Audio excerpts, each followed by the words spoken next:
Hello मेरे प्यारे बच्चों, कैसे हो आप लोग। आशा करता हूं कि मां शारदा की कृपा से आप सभी स्वस्थ और मस्त होंगे। चलिए मेरे प्यारे बच्चों, आज की क्लास में हम डिस्कस करते हैं, ठीक है, वेरी आईएमपी क्वेश्चंस को। और आज की क्लास में हम क्लास 12 केमिस्ट्री की वेरी आईएमपी क्वेश्चंस को डिस्कस करने वाले हैं। आज की क्लास में बेटा हम इलेक्ट्रोकेमिस्ट्री के जो न्यूमेरिकल क्वेश्चंस है उसकी प्रैक्टिस करेंगे। इतनी बात क्लियर है कि नहीं बेटा। आज का क्लास आपके लिए बहुत ही ज्यादा इंपॉर्टेंट होने वाला है, क्योंकि बेटा आपको पता होगा कि जो फिजिकल केमिस्ट्री है, ठीक है, उससे आपको न्यूमेरिकल क्वेश्चन पूछने की पूरी चांसेस है। सो प्लीज आपको क्या है, इलेक्ट्रोकेमिस्ट्री की न्यूमेरिकल क्वेश्चन बनाने आनी चाहिए। सो चलिए without wasting of time class को स्टार्ट करते हैं बेटा। ओके, देखिएगा आज के क्लास में हम केमिस्ट्री क्लास 12 की चैप्टर नंबर जो क्या है 1 है 2 है, ठीक है, इलेक्ट्रोकेमिस्ट्री, उसकी न्यूमेरिकल क्वेश्चन देखेंगे। क्लियर है कि नहीं है। हमारा पहला क्वेश्चन है, ठीक है, so the label diagrams. Clear है, ठीक है, ये क्वेश्चन आपको 5 मार्क्स में मिलेगा बेटा। अगर आएगा इस टाइप का क्वेश्चन तो डेफिनेटली क्या होगा, 5 मार्क्स में आएगा। ठीक है, सो द लेबल डायग्राम, ठीक है, करना है। और किसका, इलेक्ट्रोकेमिकल सेल का, ठीक है, किसकी लेबल डायग्राम बनाने, इलेक्ट्रोकेमिकल सेल। पहला क्वेश्चन बोला गया है, एक ही क्वेश्चन 5 मार्क्स का, लेकिन ये कैसा होता है बेटा, आपको स्टेप बाय स्टेप में 2-3 क्वेश्चन पूछ लेंगे। क्लियर है कि नहीं। पहला ही क्वेश्चन पूछ रहा है, ठीक है, एबीसी करके आता है, ठीक है, ओके, एबीसी ऐसा 3 क्वेश्चन रहेगा और सबका क्वेश्चन आपको देना पड़ेगा। क्लियर है ना बेटा। देखिएगा पहला ही क्वेश्चन है, ठीक है, show the label diagram, diagrammatic presentation of electrochemical cell. आपको क्या है, डायग्रामेट्रिक क्या करना है, ठीक है, आपको बनाना है, डायग्राम्स के थ्रू एक्सप्लेन करना है बेटा। सबसे पहले तो वो उसका वही एक ही क्वेश्चन है कि क्या डायग्राम्स बनाइए। क्लियर, इलेक्ट्रोकेमिकल सेल का, विद्युत रासायनिक सेल का। इतनी बात क्लियर है कि नहीं है। तो सबसे पहले हमको क्या करना पड़ेगा, इलेक्ट्रोकेमिकल सेल का डायग्राम से उसको बनाना पड़ेगा। ठीक है, पहले और पढ़ लेते हैं क्या क्वेश्चन पूछा है। Which have copper electrode having, देखिएगा क्या बोला गया है, ठीक है, आपको बोला गया एक क्या है, कॉपर इलेक्ट्रोड्स है और उसको डिपोर्ट किया गया है 1 मोलर, ठीक है, आपका क्या कॉपर सल्फेट, ठीक है, सॉल्यूशन में क्या किया गया है, कॉपर सल्फेट के सॉल्यूशन में क्या किया गया है, उसको डिपोर्ट किया गया है। क्लियर है कि नहीं, किसको, कॉपर इलेक्ट्रोड को। एंड उसको ज्वाइन किया गया है हाइड्रोजन इलेक्ट्रोड के साथ में। किसके साथ में ज्वाइन किया गया है, तो आपका हाफ सेल होगा कॉपर इलेक्ट्रोड वाली सेल, ठीक है, और आपका हाफ सेल होगा स्टैंडर्ड, ठीक है, हाइड्रोजन इलेक्ट्रोड, मतलब सी। क्लियर है कि नहीं, एक साइड पर सी लगाना है और दूसरे साइड पर क्या है, कॉपर इलेक्ट्रोड्स लगाना है। और इसमें बोला गया है राइट द सेल रिएक्शन, आपको सेल का रिएक्शन भी बताना है, कहां से इलेक्ट्रॉन आ रहा है, कहां से इलेक्ट्रॉन जा रहा है। क्लियर, केमिकल रिएक्शन भी लिखना है बच्चों, ठीक है। एंड फाइंड द, ठीक है, इलेक्ट्रोमोटिव फोर्स, मतलब ईएमएफ की वैल्यू निकालना है। क्या निकालना है, ईएमएफ। आपको फाइंड क्या करना है, पहला क्वेश्चन आ गया है बेटा, फाइंड करना है। क्या फाइंड करना है, इसको आप जरूर याद रखेंगे। फाइंड किसको करना है, ईएमएफ वैल्यू। किसका ईएमएफ वैल्यू, ठीक है, electromotive force of when the copper electrode. किसका ईएमएफ वैल्यू निकालना है आपको, कॉपर इलेक्ट्रोड का। किसका निकालना है, कॉपर इलेक्ट्रोड का। क्या निकालना है, ठीक है, आपको पता होगा क्या निकालना है, बताइए। ठीक है, ईएमएफ वैल्यू निकालना है किसकी, कॉपर इलेक्ट्रोड का। इतनी बात क्लियर है कि नहीं है। तो आपको क्वेश्चन गिवन है। तो पहला क्वेश्चन है डायग्राम्स बनाना है, दूसरा है क्या है, ठीक है, आपको, ठीक है, केमिकल रिएक्शन लिखना है। एंड थर्ड क्या है बेटा, आपको ईएमएफ वैल्यू निकालना है किसका, कॉपर इलेक्ट्रोड्स का। सो चलिए पहला ही क्वेश्चन हम लोग क्या करते हैं, सबसे पहले हमको पूछा गया, याद रखेंगे बच्चों, अगर किसी का ईएमएफ वैल्यू क्या है, इलेक्ट्रोड मतलब इलेक्ट्रोड पोटेंशियल कितना दिया हुआ होगा, पॉजिटिव में दिया गया है। इस बात को अच्छे से याद रखना, ठीक है, किसी का भी वैल्यू क्या होगा, ठीक है, इलेक्ट्रोड पोटेंशियल किस में दिया जाएगा, आपको पॉजिटिव में दिया है तो डेफिनेटली उसका क्या होता है, रिडक्शन होता है, अपचयन होता है। इतनी बात क्लियर है कि नहीं है। अगर आपको किसमें दिया गया है, पॉजिटिव में, फिर से बोल रहा हूं, वैल्यू गिवन है किसमें, पॉजिटिव में, तो डेफिनेटली उसका क्या होता है, रिडक्शन। कितनी बात क्लियर है कि नहीं है, रिडक्शन। अब आपको पता होगा कि सेल में आपने पढ़ा होगा, एक ट्रिक पढ़ा होगा बच्चों, ठीक है, लोन। क्या पढ़ा होगा, लोन। इतनी बात क्लियर है कि नहीं है, और नहीं पढ़ा है तो पढ़ लो अच्छे से, है कि नहीं। ट्रिक का नाम है लोन। इतनी बात क्लियर है। तो लोन के अकॉर्डिंग क्या होता है, मैंने अभी बताया, वैल्यू पॉजिटिव में है तो आपको किधर साइड पर होगा, ऐसे साइड पर लगाना है जहां पर रिडक्शन होता होगा। क्लियर है कि नहीं है, जहां पर रिडक्शन होगी वहां पर क्या लगाना है, ठीक है, आपको पॉजिटिव में आंसर दिया हुआ है, इलेक्ट्रोड पोटेंशियल की वैल्यू पॉजिटिव में दिया है, तो आपको किधर लगाना है, किधर लगाना है, जिस साइड पर क्या होगा, रिडक्शन होगा। तो हमारा कॉपर इलेक्ट्रोड है, हम उसको किधर लगाएंगे, किधर लगाएंगे, जहां पर क्या होता है, रिडक्शन की प्रोसेस होंगे। इतनी बात क्लियर है कि नहीं है, इतनी बात आपको समझ में आनी चाहिए। इतनी बात समझ में आ गया बेटा।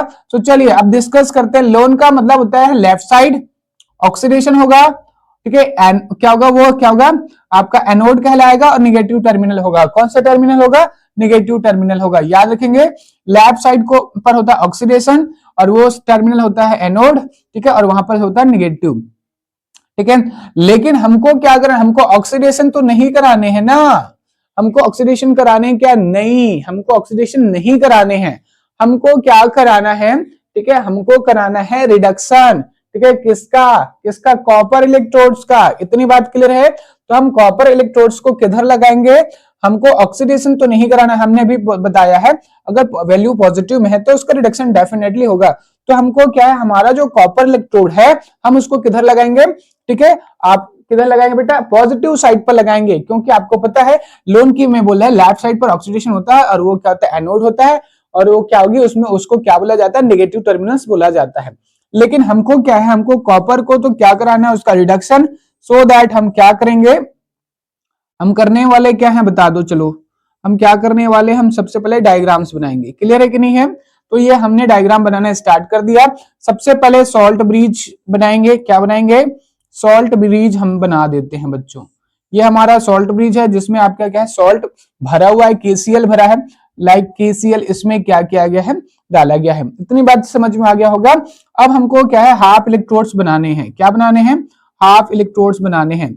याद रखना हमेशा क्या होगा, निगेटिव साइड पर क्या होता है आपको, ऑक्सीडेशन, और वो एनोड होता है। क्लियर है कि नहीं है। तो ये हमारा क्या है, ठीक है, लेफ्ट साइड है। तो लेफ्ट साइड पर हमको किसको रखना पड़ेगा बच्चों, याद रखेंगे किसको रखना पड़ेगा, हमारा जो शी है वो इस बार कैसे काम कर रहा है, ऑक्सीडेशन कराएंगे, तो हम इसको लेफ्ट साइड पर लगाएंगे। क्लियर है कि नहीं है। So this is the left side and this is the right side. Okay, clear है कि नहीं है। This one is a left side and this one is a right side. इतनी बात आपको क्लियर होनी चाहिए। तो हम शी को किधर लगा रहे हैं बच्चों, शी क्या होता है आपको पता होगा, अगर आप नहीं पढ़े होंगे तो बता दीजिए, मैं इस पर एक नया वीडियो बना सकता हूं।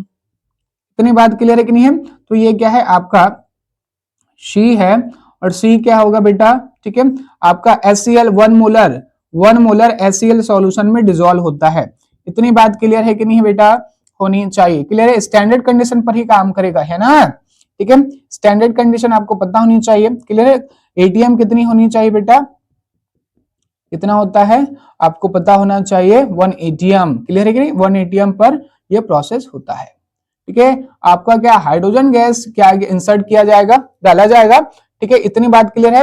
अब यहां से क्या होगा, इसको वायर से कनेक्ट कर दिया जाता है और यहां पर लगा दिया जाता है वोल्टामीटर। किधर क्या लगा दिया जाता है, वोल्टामीटर। इतनी बात समझ में आ रहा है कि नहीं आ रहा है, ठीक है। तो देखेंगे क्या होता है बच्चों यहाँ पर, ठीक है, वाइब्रेट यहाँ पे क्या होगा, ठीक है, दूसरा बना देते हैं पहले तो, चलिए बनाते हैं। एक इलेक्ट्रोड, ये आपका किसका इलेक्ट्रोड है, ये है कॉपर का इलेक्ट्रोड। किसका इलेक्ट्रोड है, कॉपर इलेक्ट्रोड है। ओके, अब इसको हम किससे लिंक कर देते हैं आपका, ठीक है। अब इस तरह से क्या है आपके, ठीक है, दोनों इलेक्ट्रोड को ज्वाइन कर दिया गया है और इसको क्या है, कॉपर का इलेक्ट्रोड है। किसका इलेक्ट्रोड है, कॉपर का, और ये डीप आउट है कॉपर सल्फेट के सॉल्यूशन में। इतनी बात क्लियर है कि नहीं है, होनी चाहिए। ठीक है, तो ये हमारा रेडी हो गया है, क्या है, हमारा शेल बनकर रेडी हो गया। याद रखेंगे हमने कॉपर इलेक्ट्रोड को इस बार क्या है, ये हमारा कौन सा टर्मिनल है बेटा, ठीक है, लोन मतलब ये नेगेटिव टर्मिनल हो जाएगा और ये क्या हो जाएगा, पॉजिटिव टर्मिनल। याद रखेंगे नेगेटिव टर्मिनल पर क्या होता है, ऑक्सीडेशन। क्या होता है, ऑक्सीडेशन। तो इधर पर क्या होगा, ऑक्सीडेशन होगा और इधर क्या होगा, रिडक्शन होगी। क्या होगी, रिडक्शन होगा। इतनी बात आपको क्लियर होनी चाहिए, ठीक है। और ये आपका लेफ्ट साइड है, ऑक्सीडेशन हो रहा है, इसको क्या बोलोगे, एनोड। क्या बोलोगे इसको, एनोड। और ये क्या हो जाएगा हमारा, कैथोड।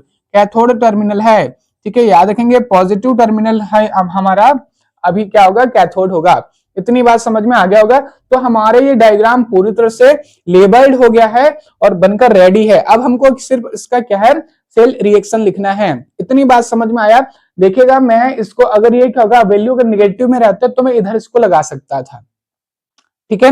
लेकिन वैल्यू किस में है बेटा, आपको पता होनी चाहिए, वैल्यू पॉजिटिव में, इसलिए मैंने इसको कैथोड साइड पर लगाया है। इतनी बात क्लियर है। अगर जिंक का इलेक्ट्रोड होगा तो मैं क्या करूंगा, इसी को सेम टू सेम क्या करूंगा, मैं इधर लगा दूंगा। क्यों लगा दूंगा, क्योंकि बेटा ठीक है जिंक का जो वैल्यू होता है वो निगेटिव में होता है। इतनी बात समझ में आया, ठीक है। तो जब भी निगेटिव वैल्यूज होंगे तो आप इसको इधर लगाएंगे, और अगर पॉजिटिव वैल्यू है तो आप इसको इधर लगाएंगे। क्लियर, शी को इधर लगा सकते थे अगर जिंक की केस में। क्लियर है कि नहीं है, ठीक है। चलिए अब बात करते हैं इसकी सेल रिएक्शन लिखते हैं। क्या लिखते हैं, सेल रिएक्शन। आपको पता है कि क्या ऑक्सीडेशन का मतलब क्या होता है, इधर किसका, हाइड्रोजन का क्या हो रहा है बच्चों, ऑक्सीडेशन हो रहा है। क्या हो रहा है, हाइड्रोजन का क्या हो रहा है, ऑक्सीडेशन। तो ऑक्सीडेशन का मतलब क्या है, इलेक्ट्रॉन रिलीज करना, डोनेट करना, है ना। तो फिर क्या होगा, ठीक है, ये एक्चुअली में होता क्या है ऐसे, तो ये किस में चला जाएगा, H2 से क्या हो रहा है, H2 प्लस में क्या होगा, कन्वर्ट होगा, और यहां से क्या होंगे, 2 इलेक्ट्रॉन रिलीज किया जाएगा। इतनी बात समझ में आ गई होगी, ठीक है। अब इसका क्या हो रहा है भाई, ठीक है, कॉपर इलेक्ट्रोड का क्या हो रहा है, तो याद रखेंगे कॉपर जो इलेक्ट्रोड है वो क्या है, 2 प्लस से 2 इलेक्ट्रॉन्स रिसीव किया, ठीक है, और ये किस में आ रहा है, कॉपर की कंडीशन में आ रहा है। इतनी बात क्लियर है कि नहीं है, ठीक है। अगर ये इलेक्ट्रॉन, अगर यहां से इलेक्ट्रॉन ऑक्सीडेशन हो रहा है तो इलेक्ट्रॉन रिलीज किया जाएगा, है ना, इलेक्ट्रॉन रिलीज किया जाएगा। तो जब इलेक्ट्रॉन अगर आप रिलीज करेंगे तो वो क्या होगा, ये वाले टर्मिनल्स क्या होगा, आपका क्या होगा, ये वाली टर्मिनल्स को रिसीव करेगा, है ना, ठीक है। तो ये वाली टर्मिनल्स को रिसीव कर रहा है। तो फाइनल जो रिएक्शन होगा बच्चों, फाइनल रिएक्शन ऐसा होता है कि कॉपर 2 प्लस क्या करता है, ठीक है, कॉपर 2 प्लस, और यहाँ पर क्या है, हाइड्रोजन है, H2 है, ठीक है, रिएक्शन करके किस में जा रहा है वो, ठीक है, 2, आपका कॉपर 2 प्लस किस में आ रहा है, कॉपर में आ रहा है, और 2H प्लस रिएक्शन क्या है, आगे प्रोसीड कर रहा है। तो इस तरह से क्या है, पूरा फुल कंप्लीट रिएक्शन हो रहा है। कंप्लीट सेल रिएक्शन कुछ आप इस प्रकार से भी लिख सकते हैं, जैसे कि आपका क्या है, कॉपर 2 प्लस आयन किस में कन्वर्ट हो रहा है, कॉपर में, ठीक है, सॉल्ट ब्रिज, और उसके बाद क्या होगा, यहाँ पर क्या है, H2 किस में कन्वर्ट हो रहा है, 2H प्लस में क्या हो रहा है, कन्वर्ट हो रहा है। तो आप इस टाइप से भी क्या लिख सकते हैं, ठीक है, सेल रिएक्शन लिख सकते हैं। इतनी बात क्लियर है कि नहीं है। तो चलिए ठीक है, डिस्कस करते हैं। आपका ये सारी चीजें हो गया है, अब आपको पता हो गया कि ये क्या कर रहा है, इसका क्या हो रहा है, ठीक है, ये क्या क्या 2 इलेक्ट्रॉन रिसीव किया, और ये क्या है, आपका ऑक्सीडेशन क्या हो रहा है, देखो ऑक्सीडेशन क्या है, +2 से 0 में आ रहा है, +2 से किस में आ रहा है, 0 में आ रहा है। तो जब +2 से 0 में आ रहा है तो इसका क्या होगा, डेफिनेटली रिडक्शन होगा। और ये दिख रहा है आपको, इसकी ऑक्सीडेशन नंबर बढ़ रहा है, 0 से किस में आ रहा है, ठीक है, +1 में आ रहा है। तो याद रखेंगे इसका डेफिनेटली क्या हो रहा है, ठीक है, ऑक्सीडेशन हो रहा है। तो हमारा जो शी है इस बार ऑक्सीडेशन की रिएक्शन कर रहा है, और हमारा जो कॉपर इलेक्ट्रोड है वो रिडक्शन की रिएक्शन परफॉर्म कर रहा है ना। तो चलिए डिस्कस करते हैं बेटा, ठीक है, इसका ई सेल निकालते हैं। क्या निकालते हैं, ई सेल निकालते हैं। इतनी बात क्लियर है कि नहीं है। तो ई सेल, आपको कंप्लीट सेल रिएक्शन देखना है तो ई सेल नॉट निकालना है, क्योंकि स्टैंडर्ड कंडीशन पर हो रहा है। और आपको पता होगा, ठीक है, ई क्या होता है, ई कैथोड होता है, ई नॉट कैथोड, और क्या होता है, ई नॉट एनोड होता है। इतनी बात क्लियर है कि नहीं बेटा, होनी चाहिए। अब आप इसकी वैल्यू रख सकते हैं मेरे प्यारे बच्चों, देखेंगे ई सेल आपको, ठीक है, क्या निकालना है, आपको बोला गया है स्टैंडर्ड, ठीक है, क्या निकालना है, ईएमएफ की वैल्यू निकालना है। ईएमएफ की वैल्यू हम निकालेंगे, ठीक है, ईएमएफ की वैल्यू क्या होता है उसको निकाल लेते हैं। ई सेल को क्या बोलते हैं, ईएमएफ बोलते हैं। इतनी बात क्लियर है कि नहीं है, electromotive force of the cell. Clear, तो कंप्लीट सेल रिएक्शन क्या होगा, E cell is equal to क्या हो जाएगा, कैथोड। कैथोड का वैल्यू कितना है बेटा, आपको पता होगा कितना है, ठीक है, प्लस 0.34 वोल्ट का क्या है, करंट सप्लाई किया जा रहा है। इतनी बात क्लियर है कि नहीं है। नाउ तो आपको पता है एनोड पर क्या हाइड्रोजन था, और हाइड्रोजन का कितना होता है, 0 होता है। इतनी बात क्लियर है कि नहीं है, होनी चाहिए मेरे प्यारे बच्चों, ठीक है। तो फाइनली क्या आएगा, आपका जो सेल का जो ई सेल का ईएमएफ आएगा वो क्या होगा, 0.34 वोल्ट का होगा। इतनी बात क्लियर है कि नहीं है। तो बेटा इसी टाइप से क्वेश्चंस आपको बनाने हैं, याद रखना मेरे प्यारे बच्चों, ठीक है। आपको क्या करना है, याद क्या रखना है, आपको इसको देखना है, फोकस इसको करना है बेटा। क्लियर है कि नहीं है। अगर वैल्यू पॉजिटिव में है तो डेफिनेटली उसका क्या होगा, रिडक्शन होगा। और अगर क्या होगा, वैल्यू नेगेटिव में है तो फिर क्या होगा, उसका डेफिनेटली ऑक्सीडेशन होगा।